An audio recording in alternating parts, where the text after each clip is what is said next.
അതാണ് ചെയ്യാനുള്ളത്. അതിന് പകരം ഞാൻ താരങ്ങളുടെ പറയില്ല. കാരണം താരങ്ങൾ ഞാൻ എൻ്റെ ശമ്പളം ഞാനല്ലേ തീരുമാനിക്കണം. ഞാൻ ഏത് ഹോട്ടലിൽ താമസിക്കണം, ഏത് ഭക്ഷണം കഴിക്കണം, ഏത് ഡ്രസ്സ് ഇടണം, ഏത് പ്രതിഫലം വാങ്ങണമെന്ന് ഞാൻ തീരുമാനിക്കും. നിങ്ങൾ വയ്ക്കേണ്ടെന്നേ. അതുകൊണ്ട് അമ്മയെ മര്യാദ പഠിപ്പിച്ചിരുന്ന കാര്യമില്ല. അമ്മയിലുള്ളവന്മാരെ ഞാൻ കേൾക്കട്ടെ, 10 ദിവസം പടം ഇല്ലാതെ വീട്ടിൽ ഇരുന്ന ഇവനെല്ലാം വരച്ച വരി വരും. സോറി, ഇത് ദേവനാരായണജിയുടെ ഒരു സാമ്പിൾ വെടിക്കെട്ട് മാത്രം. പൂരം തുടങ്ങാൻ ഇരിക്കുന്നതല്ലേ ഉള്ളൂ. അവരവരുടെ കാര്യം നോക്കുക, അതാണ് പ്രശ്നം. അത് ചെയ്യുന്നില്ല, അതാണ് പ്രശ്നം. പ്രൊഡ്യൂസറുടെ കാര്യം ക്ലിയർ ചെയ്യുന്നേ. നിങ്ങളുടെ സംഘടനയിലുള്ള ആൾക്കാരില്ല, നിങ്ങളുടെ സെക്രട്ടറിയോ പ്രസിഡന്റോ ആയ ലിസ്റ്റൻ സ്റ്റീഫനെ നിലയ്ക്ക് നിർത്താൻ കഴിയുന്നില്ലെങ്കിൽ 4 കോടി കൊണ്ട് തീർത്തു കൊടുക്കാമെന്നുള്ള പടം 20 കോടി ആക്കിയെങ്കിൽ ആ സംവിധായകനെ 10 വർഷത്തേക്ക് ബാൻ ചെയ്യണ്ടേ?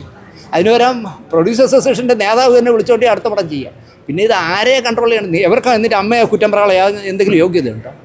അതാണ് പ്രശ്നം. Okay okay. എന്താടാ ഇത് രാവിലെ അത് ഒലിപ്പിച്ചു തുടങ്ങിയോ? ഇയാളുടെ ലൈഫ് വേസ്റ്റഡാ. ഇയാൾക്ക് വിട്ടോടോ.